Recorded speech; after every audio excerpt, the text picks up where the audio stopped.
O estrondo das botas, o cheiro de betume quente, o assobio das picaretas na pedra. Sobre os vales da Itália, a poeira se levanta, não de batalha, mas de construção. Enquanto outros povos ainda discutiam sobre fronteiras, Roma já conectava seu mundo com estradas. A questão é, como eles conseguiram construir 85 mil quilômetros de artérias de pedra sem máquinas, sem concreto, sem aço?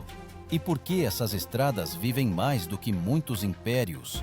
A resposta está escondida não apenas na engenharia, mas também na mentalidade de um povo para quem o caminho era sagrado. Historiadores escreveram que a primeira grande estrada, a Via Ápia, começou a nascer no ano 312 a.C., quando o censor Apio Cláudio ordenou que se construísse um caminho de Roma a Capua. Pelos padrões da antiguidade, isso era uma loucura, quase 190 quilômetros através de colinas, pântanos e campos de pedra. Mas os romanos não conheciam a palavra impossível. Na base de cada estrada jazia uma estrutura multinível, como se camada por camada fosse a armadura do império. Esse sistema era chamado de ager, que significava aterro. Primeiro cavava-se uma vala, depois a preenchiam com cascalho, pedra grande, areia, e finalmente cobriam-na com lajes de basalto, polidas até o espelho. O peso de cada uma podia exceder 300 quilogramas. Não era apenas um caminho, era um monumento ao poder. Imagine como, sob o martelo dos engenheiros, as pedras se transformavam na espinha dorsal viva do império. Quando uma legião passava pela Via Ápia, a terra sob os pés ressoava, como se a própria República Romana estivesse em ataque. Os guerreiros acreditavam. A estrada não era um meio, era uma arma. Ela carregava ordens, pão, leis, legiões. O termo cursores designava os mensageiros que corriam por essas estradas com uma velocidade comparável à do correio moderno sobre rodas. Eles podiam entregar uma mensagem a centenas de quilômetros em questão de dias. Para o mundo antigo, isso era um milagre, uma conexão instantânea entre as províncias. Escavações mostram que mesmo após 2000 anos, sob camadas de terra e grama, as lajes de pedra ainda jazem em seus lugares, como se esperassem o retorno da legião. Arqueólogos encontraram vestígios de rodas, gravados na pedra tão profundamente que parece. A própria estrada memorizou a história. Mas como manter tal perfeição ao longo dos séculos? O que levava as pessoas a assentar cada laje com a precisão de um joalheiro, sabendo que nunca veriam o fim do caminho? A resposta está na disciplina militar. As estradas eram construídas por legiões, não por escravos. Cada soldado sabia: construir um caminho significa conquistar. Segundo várias fontes, cerca de 10.000 pessoas participaram da construção da Via Ápia. Eles trabalharam por meses, dormiram ao ar livre, comeram cereais secos e carne salgada. Mas o principal, cada metro do caminho estava subordinado à ordem romana. Se a linha da estrada se desviava da reta, a quebravam e começavam de novo. Os romanos chamavam este princípio de recta via, estrada reta. Não era apenas uma solução de engenharia, mas um símbolo do pensamento romano. Ir direto, apesar dos obstáculos. Nem mesmo as montanhas podiam fazê-los desviar. Com cada nova estrada, Roma não apenas conectava cidades, ela ligava o mundo em um sistema único.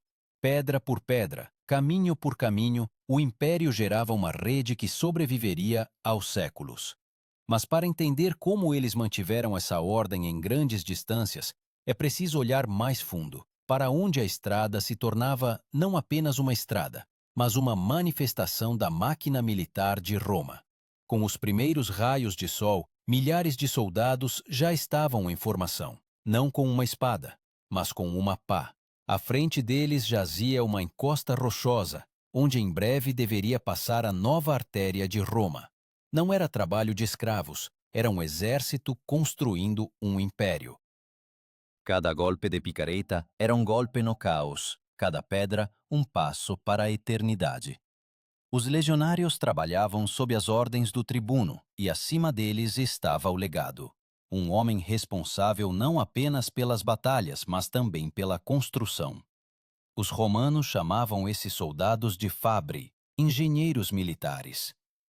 Eles eram treinados da mesma forma que os gladiadores. Apenas suas armas eram o esquadro, a enxada e o cordão. Políbio escreveu que sem engenharia Roma não poderia existir por um dia sequer.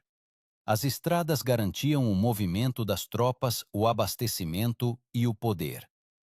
Com a ajuda deles, o império podia deslocar uma legião inteira por centenas de quilômetros em poucas semanas, enquanto os inimigos ainda vagavam na lama. Para construir uma milha de estrada eram necessárias cerca de 100 toneladas de pedra e 3 semanas de trabalho. O peso das ferramentas e do equipamento de cada trabalhador atingia 20 quilogramas. Nas sacolas, pás, cinzéis, martelos, prumos. E tudo isso eles carregavam sobre si. Nos diários de campanha de César, é mencionado que um soldado do exército romano percorria até 30 quilômetros por dia, carregando até 40 quilogramas de carga. Não era apenas resistência, era um sistema. Antes do início dos trabalhos, os legionários instalavam a groma, um instrumento para marcar uma linha reta. Essencialmente, era um teodolito antigo, uma cruzeta com prumos, graças à qual os engenheiros podiam traçar o caminho com uma precisão surpreendente. Arqueólogos modernos, ao investigar os restos de estradas na Britânia, surpreenderam-se. O erro não excedia 1 metro em dezenas de quilômetros. Imagine como na planície surge lentamente uma linha viva, perfeitamente reta, como uma corda. Os guerreiros na lama e na poeira não veem o quadro completo, mas o seu trabalho constrói uma rede que poderá ser vista até do espaço.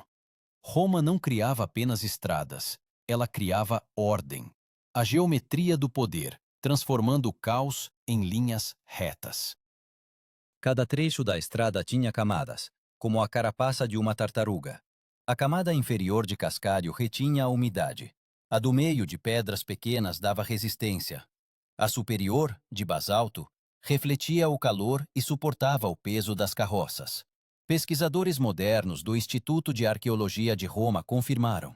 Graças a tal estrutura, as estradas podiam servir por mais de 5 séculos sem reparos. Quando o trabalho terminava, o primeiro a passar pela estrada era o comboio com provisões: pão, vinho, sal, grãos. Os soldados sabiam. Depois dele viriam as tropas. E depois, os correios senatoriais, os cobradores de impostos, os mercadores, os peregrinos. A estrada tornava-se o vaso sanguíneo da civilização.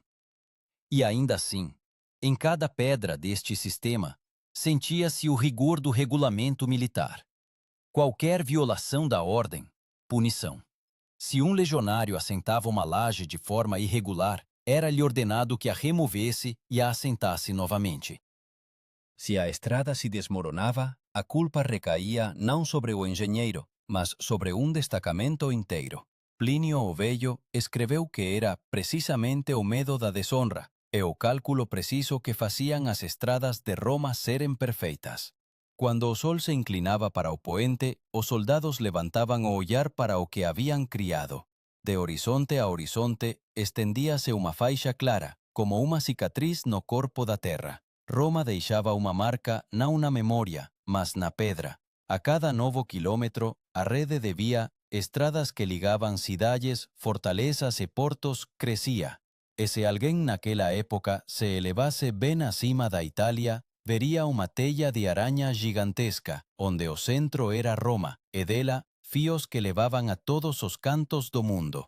Mas o que tornava esses caminhos invencíveis mesmo diante do tempo não era apenas a precisão da engenharia, mas também a forma como Roma os protegia. Afinal, cada estrada deveria ser segura. E por isso, em cruzamentos e desfiladeiros, começaram a surgir postos, torres e fortalezas, onde os guardas serviam dia e noite. O termo mansio significava uma parada, um local de descanso para mensageiros e militares. Lá era possível trocar cavalos, obter comida, entregar uma mensagem. Essas estações estavam localizadas a cada 25, 30 quilômetros, e arqueólogos encontraram seus vestígios mesmo em províncias distantes. A rede de mansiones transformava o império em um organismo único, onde a informação corria pelas veias de pedra mais rápido do que um exército poderia se mover. Mas a estrada não era apenas uma conexão. Ela era uma fronteira. Ao seu redor, Roma construía pontes, aquedutos, assentamentos. Cada estrada carregava uma promessa. Onde o caminho chegava, Roma também chegava. E um dia, quando o império estendeu seus caminhos da Espanha à Mesopotâmia, ficou claro: as estradas não eram mais apenas estradas, eram linhas pelas quais a própria história fluía. E em seu coração, a mesma disciplina, o mesmo silêncio e o mesmo som da pedra que ecoava na manhã em que as legiões começavam seu primeiro dia de construção. Quando o império cresceu a tal ponto que de Gália ao Egito, um mensageiro podia viajar por meses, as estradas tornaram-se suas artérias, e o controle sobre elas uma questão de sobrevivência. Ao amanhecer, quando a neblina ainda pairava, os aros de ferro das carroças já retumbavam sobre as lajes de pedra. O cheiro de pedra molhada misturava-se com o suor dos mulos e a fuligem das tochas de piche. Assim começava o dia na estrada que nunca dormia. Cada trecho do caminho tinha seu guardião, o curator viarum, um oficial responsável pela manutenção das estradas. Ele era mais do que um administrador, um supervisor da ordem, engenheiro e juiz ao mesmo tempo. Sua tarefa era garantir que o império não perdesse suas conexões. Se uma laje rachava, ele tinha que encontrar o culpado. Se uma ponte desmoronava, ele reportava pessoalmente a Roma. E quando os senadores viajavam sobre o basalto liso, eles sabiam, sob cada roda, o trabalho de milhares desses guardiões invisíveis.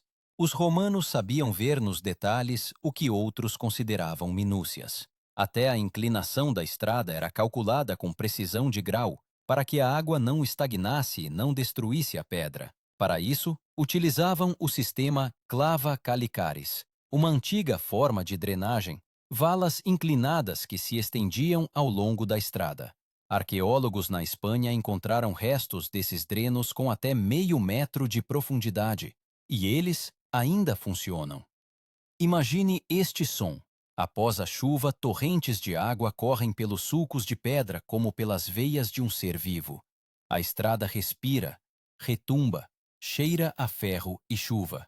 Ela não é apenas uma coisa, mas um organismo que vive por séculos. Mas os romanos foram além.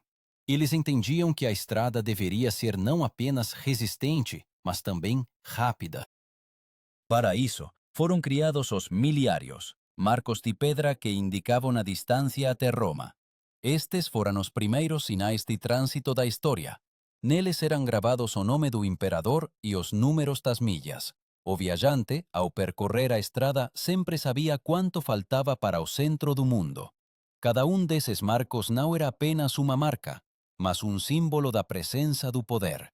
Quando um exército entrava em uma nova província, a primeira coisa que faziam era instalar um miliário. Assim, o império declarava: agora, isto também é parte de Roma. E hoje, encontrando seus fragmentos na Britânia, Turquia ou Síria, arqueólogos dizem que até as pedras guardam a lógica romana, ordem e distância. Livio escreveu que em algumas estradas o movimento não cessava por uma hora sequer. À noite, movíam-se comboios com graus. Durante o dia, destacamentos de mensageiros e à noite, comerciantes e peregrinos. Ao longo do caminho havia hospedarias, ferrarias, templos de Mercúrio, o patrono das viagens. No ar pairava o cheiro de vinho, óleo quente e poeira. Era um fluxo vivo, no qual se misturavam línguas, povos, destinos. Um lugar especial era ocupado pelas pontes. Onde os rios rompiam a paisagem, os romanos erguiam arcos de pedra, unidos por argamassa de cal. Eles os chamavam de pons, ponte. Uma delas, a Ponte Fabrício, construída no ano 62 a.C., ainda hoje se encontra em Roma. Suas pedras viram a mudança de épocas, imperadores e povos, mas ainda suportam os passos dos turistas. Isso é a prova de que a engenharia de Roma não era apenas maestria, mas uma arte da eternidade. Para que tais estruturas resistissem por séculos, os engenheiros usavam uma substância que se tornou lenda: o cimento romano. Era chamado de pozzolana, cinza vulcânica que, misturada com cal e água, criava um concreto que endurecia mesmo debaixo d'água. Cientistas modernos confirmaram. Foi graças a essa mistura que as estradas e pontes de Roma não se destruíram em 2000 anos. Cada novo quilômetro de estrada era um ato de vontade política.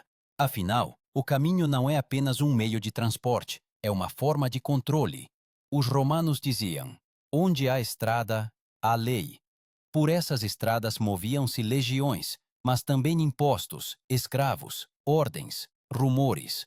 Tudo o que constituía o tecido do império fluía pelos leitos de pedra. Às vezes, no silêncio da noite, ouviam-se passos nas estradas. Eram os cursores, aqueles mesmos mensageiros que levavam as cartas dos imperadores. Eles corriam, trocando cavalos em cada estação, dia e noite. Nas crônicas de Tácito menciona-se que uma mensagem da Britânia podia chegar a Roma em 8 dias. Para a sua época, quase um teletransporte. E ainda assim, as estradas não eram silenciosas. Elas absorviam os vestígios de guerras, sangue e esperança. Quando as procissões triunfais passavam por elas, a estrada zumbia com o estrondo das vigas. Quando as legiões retornavam após uma derrota, ela soava diferente. Pesada, abafada, como se a própria terra lamentasse. Roma criou uma rede sem igual, mas por cada quilômetro havia um preço. Sangue, trabalho, anos. E em algum momento as estradas tornaram-se não apenas um símbolo de poder, mas um teste para o próprio império. Porque quanto mais longo o caminho, mais difícil é manter seu fim. E neste frágil equilíbrio entre ordem e distaça, um novo capítulo da história romana começava. Quando as estradas, construídas para a eternidade, começaram a expor o limite das capacidades humanas. Quando a rede de estradas romanas alcançou as fronteiras mais distantes do império, das colinas britânicas às areias da Síria, a própria ideia de caminho transformou-se em símbolo de poder. Mas quanto mais as estradas se estendiam, mais difícil se tornava mantê-las. De repente, um novo inimigo surgiu diante dos romanos. Não os bárbaros, nem as revoltas, mas o tempo. E a luta contra ele revelou-se tão exaustiva quanto as guerras. Nas periferias do império, as estradas começavam a rachar sob o sol. As chuvas as transformavam em rios de pedra, por onde as pedras rolavam. E ainda assim os romanos não se rendiam. Em cada região atuavam os beneficiarii, oficiais militares responsáveis pela reparação e guarda dos caminhos. Eles viviam junto às estradas, em pequenas casas de pedra, vigiavam as pontes e chamavam os trabalhadores quando apareciam rachaduras. Em inscrições epigráficas encontradas na Gália, encontram-se os nomes de tais pessoas. Simples, esquecidas, mas foram elas que mantiveram o pulso do império. O termo vestigium significava rastro, e eram precisamente os rastros que mostravam aos arqueólogos onde passavam as antigas estradas. Na Britânia, sob camadas de relva, encontravam-se aterros de pedra com dezenas de quilômetros de comprimento, dispostos tão cuidadosamente que suas linhas só podiam ser vistas do ar. Esses rastros pareciam dizer: aqui, outrora, pisou um legionário. Aqui, ressoou a fala latina. Aqui passou Roma. Mas por trás da ordem externa escondia-se uma logística colossal. Manter 85 mil quilômetros de estradas de pedra exigia centenas de milhares de trabalhadores, animais, ferramentas e provisões. Os romanos criaram o que os historiadores modernos chamam de a primeira administração rodoviária do mundo. A cobrança de impostos para a reparação dos caminhos tornou-se uma prática constante. De cada cidade eram alocados fundos, e os funcionários reportavam ao Senado sobre o estado das estradas. Aqueles que falhavam no plano arriscavam perder não apenas o cargo, mas também a honra. Nas estradas havia postos e torres de controle, onde patrulhas verificavam as caravanas. Nas províncias, especialmente no Oriente, as estradas eram guardadas por destacamentos especiais, stationarii. Eles reprimiam roubos, zelavam pela ordem e ajudavam os viajantes. Nos papiros romanos do Egito, preservaram-se relatórios de tais guardas, datas, rotas, queixas de comerciantes. Era um exército invisível, graças ao qual as estradas permaneciam seguras. Imagine uma caravana noturna, movendo-se pelo deserto. O brilho das tochas, os gritos dos condutores, o som abafado das correntes nos camelos. Ao longo da estrada, torres de vigia, onde fogueiras ardem para que os viajantes saibam que ainda estão dentro dos limites do império. Não era apenas uma rede, era o sopro da ordem em meio ao caos das terras bárbaras. Dados arqueológicos confirmam: em alguns lugares, as estradas tinham até 8 metros de largura, o suficiente para que 2 carroças pudessem passar sem parar. Valas laterais recolhiam a água, e nas bordas havia lances de pedra, protegendo as lajes da destruição. Quando engenheiros modernos investigaram a estrutura da Via Domitia na Espanha, eles reconheceram que nas estradas romanas não há um único elemento acidental. Tudo está subordinado à lógica da resistência e durabilidade. Mas como qualquer sistema vivo, as estradas precisavam de renovação. Os imperadores organizavam grandiosas inspeções. Assim, sob Augusto, foi realizada uma revisão de todas as estradas da Itália. As crônicas relatam: o imperador viajou pessoalmente por elas, acompanhado de engenheiros, verificando o estado das lajes. Após essa inspeção, muitos trechos antigos foram reconstruídos e reforçados. Foi então que surgiu a ideia de instalar altares e estátuas de deuses nas estradas, para que o caminho se tornasse não apenas seguro, mas também sagrado. A estrada, como um templo a céu aberto. Ao longo dela, erguiam-se estelas de pedra com imagens da deusa Fortuna, guardiã da sorte. O viajante, ao passar, deixava uma moeda ou um pedaço de pão. Assim, os romanos uniam o engenheiro ao divino, pedra e oração, prática e fé. Mas quanto mais a rede se expandia, mais sacrifícios exigia.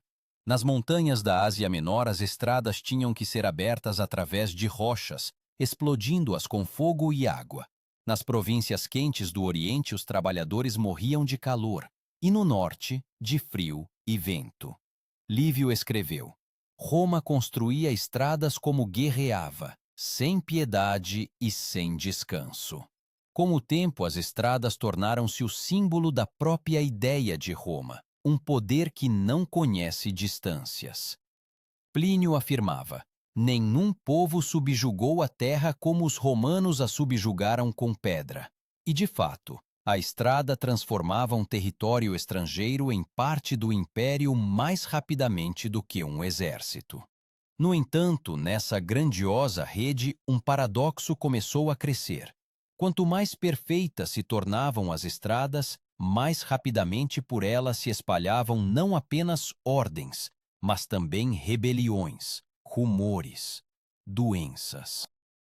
Aquilo que unia o império começou também a destruí-lo por dentro.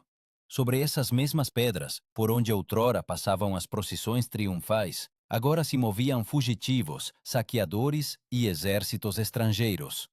E então Roma sentiu pela primeira vez que as estradas, criadas para a eternidade, poderiam se tornar seus próprios laços.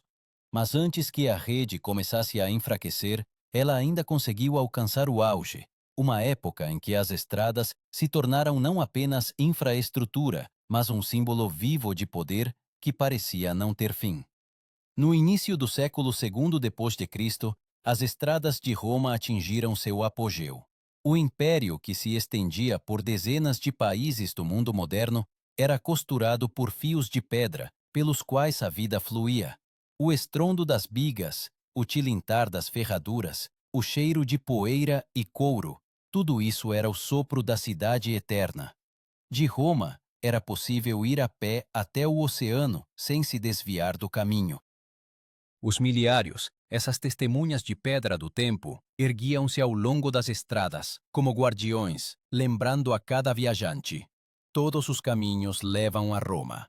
Nessa época, as estradas tornaram-se não apenas uma conquista de engenharia, elas se transformaram em um instrumento de estabilidade política. Por elas moviam-se não apenas tropas e mercadorias, mas também o poder. Mensageiros do imperador, funcionários, juízes, cobradores de impostos, todos dependiam da velocidade. E se buracos ou erosões apareciam na estrada, isso era percebido como uma ameaça ao Estado. Por isso, o imperador Trajano criou uma instituição especial, os curatores viarum publicarum, supervisores das estradas públicas, que se reportavam diretamente ao Senado. Era uma rede burocrática tão poderosa quanto a de pedra. Nos cruzamentos eram erguidos arcos do triunfo, monumentos dedicados a grandes vitórias. Seu mármore branco cintilava sob o sol, quando as legiões passavam pela estrada. A poeira, levantada por milhares de pés, assentava-se nos baixos relevos, onde cenas de triunfo eram esculpidas. A história caminhava pela estrada, e a estrada absorvia a história. Particularmente impressionante era o caminho através dos Alpes. A Via Cláudia Augusta. Ele subia a uma altura de mais de 1000 metros, passando por desfiladeiros nevados. Onde nem mesmo as águias voavam, os romanos esculpiam degraus na pedra. Plínio escreveu que nas montanhas, a estrada se agarra às rochas, como a garra de uma águia. Arqueólogos encontraram restos de muros de arrimo, que ainda hoje sustentam a massa rochosa. Não era apenas um caminho, era uma declaração de poder sobre a natureza. Imagine, uma legião subindo. As botas escorregam no gelo, a respiração se transforma em vapor. Atrás, Roma, à frente, as nuvens. Os legionários carregam pás, picaretas, enxadas. Cada pedra foi assentada pelas mãos daqueles que estavam prontos para morrer pela estrada. Não pela glória, não pelo ouro, mas pela ordem que sobreviveria a todos eles. Para facilitar a movimentação nessas estradas, usavam-se carroças especiais com rodas estreitas. Elas eram chamadas de plaustra. Os rastros dessas rodas, dois sulcos paralelos que podem ser vistos nas lajes ainda hoje, cientistas de Nápoles estabeleceram. A largura desses rastros é a mesma em toda a Europa, da Itália à Alemanha. Isso significa que Roma criou o primeiro padrão de bitola da história, uma norma que garantia a compatibilidade de todos os meios de transporte. Assim nasceu a ideia de unificação, sobre a qual os estados modernos mais tarde construíram seus sistemas. Mas as estradas serviam não apenas ao poder, elas se tornaram estradas da fé. Por elas caminhavam missionários, filósofos, peregrinos. Foi pelas estradas romanas que o cristianismo se espalhou, da Judeia à Gália. O apóstolo Paulo viajou pelas mesmas pedras por onde antes passavam as legiões. A engenharia romana tornou-se um condutor involuntário de uma nova ideia que mais tarde mudaria o mundo. Achados arqueológicos confirmam. Ao longo das estradas eram construídas pequenas capelas, cruzes e lápides. Todo viajante que morria longe de casa queria permanecer à beira da estrada, para fazer parte do movimento mesmo após a morte. Essas inscrições de pedra ainda podem ser lidas, desejos de boa sorte, orações, nomes daqueles que nunca mais voltaram. As estradas tornaram-se uma crônica do destino humano. Suas pedras lembravam os passos de imperadores e escravos, soldados e mercadores, amantes e fugitivos. Elas ouviram risos, gritos, gemidos, orações. E quando hoje os arqueólogos limpam mais uma laje da terra, parece-lhes que ouvem o eco daquele estrondo, de rodas que impulsionavam o destino para a frente. Do ponto de vista militar, as estradas permitiam a Roma reagir instantaneamente. Em caso de ameaça de uma província, as legiões podiam partir em poucas horas. A distância de Roma ao Reno, quase 1.500 quilômetros, podia ser percorrida em 30 dias, uma velocidade incrível para o mundo antigo. Isso tornava o império quase invulnerável. Mas nisso também se escondia a fraqueza. Quanto mais rápido o exército podia se mover, mais dependente das estradas ele se tornava. Quando os caminhos se destruíam, a ordem também se desmoronava.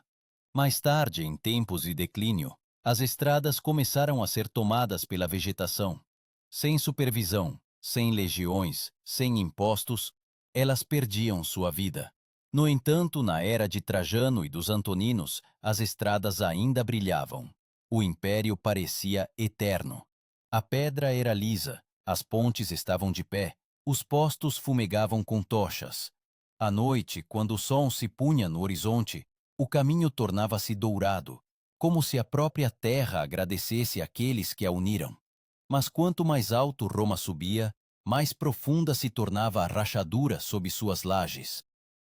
E quando ela finalmente fendeu a terra, as estradas pela primeira vez deixaram de levar à eternidade. Elas começaram a levar ao ocaso. O declínio do Império Romano não aconteceu de repente. Ele se estendia, como uma rachadura no mármore, uma fenda que crescia imperceptivelmente, que a princípio podia ser disfarçada com cal, reforçada com um escoramento, silenciada nos relatórios. Mas as estradas sentiram essa ruptura antes de todas. Elas, como organismos vivos, foram as primeiras a perder a sensibilidade. Os postos desapareciam, as estações silenciavam, a vegetação começava a tomar as margens. Onde ainda recentemente retumbavam as bigas, agora as ervas sussurravam. A queda começou com as finanças. As receitas fiscais diminuíram, pois as províncias empobreciam, e as legiões, cada vez mais, se revoltavam. Os trabalhadores das estradas exigiam salários, cal, ferramentas. O império, por sua vez, gastava fundos em guerras com bárbaros e conflitos internos. Quando a manutenção dos curatores viarum foi reduzida, a supervisão enfraqueceu. A reparação passou a ser confiada às comunidades locais, e nisso estava o primeiro sinal. A estrada deixou de ser um assunto do Estado, tornou-se uma questão de sobrevivência. Junto com a saída da administração, desapareceu também o cursos públicos, o sistema postal. Os mensageiros já não corriam pelo império com as ordens dos imperadores. As mensagens atrasavam, as cidades viviam isoladas, e o poder, na ignorância. Onde antes eram necessários 5 dias, agora eram precisos 20. A velocidade do império caiu, e com ela caiu sua força. Os bárbaros não destruíram as estradas intencionalmente, eles simplesmente as percorreram. Foram precisamente os caminhos romanos que levaram os godos a Roma, os vândalos a Cartago, os hunos a Panônia. Ironia do destino. Aquilo que outrora ligava o império, agora abria aos inimigos o caminho mais curto para o seu coração. Um historiador moderno disse: Roma não caiu pela espada, mas pela estrada por onde essa espada chegou. No século IV, os imperadores tentaram reviver o sistema. Constantino o Grande emitiu decretos sobre a restauração das estações rodoviárias e obrigou as cidades a destinar escravos para o reparo. Mas já não havia nem disciplina, nem vontade. As pedras, arrancadas das estradas antigas, começaram a ser usadas para muros e templos. Em Bizâncio, da antiga grandeza, restaram apenas trechos isolados, pelos quais passavam peregrinos e soldados. No entanto, as estradas não desapareceram completamente. Elas se transformaram nos ossos de um organismo antigo, sobre os quais mais tarde cresceram novas civilizações. Caravanas medievais, peregrinos e comerciantes seguiam pelas mesmas linhas por onde outrora caminhavam as legiões. Até muitas das modernas autoestradas da Europa são descendentes dessas antigas rotas. De Roma a Londres, de Milão a Colônia. Se olharmos para o mapa, podemos ver a sombra da antiga estrutura, ainda segurando o continente. Mas na antiguidade tardia, essas estradas tornaram-se um símbolo de perda. Por elas agora não passavam vencedores, mas sim fugitivos. Famílias, abandonando cidades destruídas, levavam em carroças crianças e vasos, salvando o que podia ser salvo. Nas margens erguíam-se cruces, onde os viajantes morriam. O vento levantava poeira das lajes e parecia que as próprias pedras sussurravam os nomes dos impérios caídos. Entre as ruínas das estradas, raras inscrições foram preservadas. Numa pedra, encontrada na Campania, está gravado: Viator siste gradum, hic Roma fuit. Viajante para o teu passo, aqui esteve Roma. Esta frase tornou-se uma metáfora da época. A estrada ainda está de pé, mas aquilo para o qual foi construída já não existe. Os cronistas cristãos interpretaram as estradas de outra forma. Para eles, elas tornaram-se um símbolo de transição, o caminho do mundo pagão para o mundo espiritual. Monges viajavam pelas antigas rotas, levando o evangelho. Eles viam nelas não os restos do império, mas uma ponte entre o terreno e o eterno. Assim, as estradas de Roma ganharam um novo, quase místico significado. Gradualmente, nos locais das antigas estações surgiram mosteiros. Onde antes descansavam os mensageiros dos imperadores, agora se estabeleciam eremitas. As estradas deixaram de ser caminhos de poder, tornaram-se caminhos de redenção.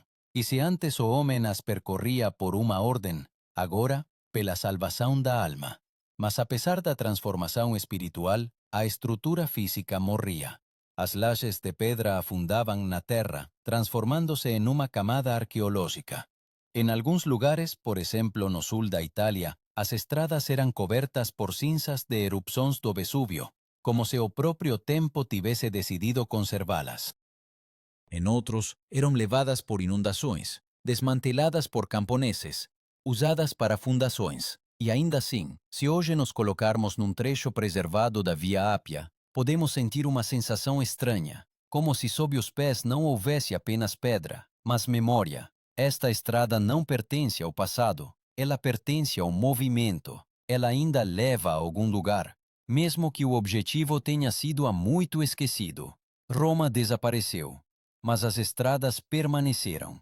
E nisso, a sua última vitória. Elas sobreviveram a imperadores, exércitos, divindades, línguas. A pedra revelou-se mais duradoura que o poder, e o caminho mais eterno que aquele que o percorre. Assim terminou a Era das Estradas, mas começou outra, a Era das Sombras, na qual as pedras silenciavam, e as pessoas novamente aprendiam a encontrar o caminho por si mesmas.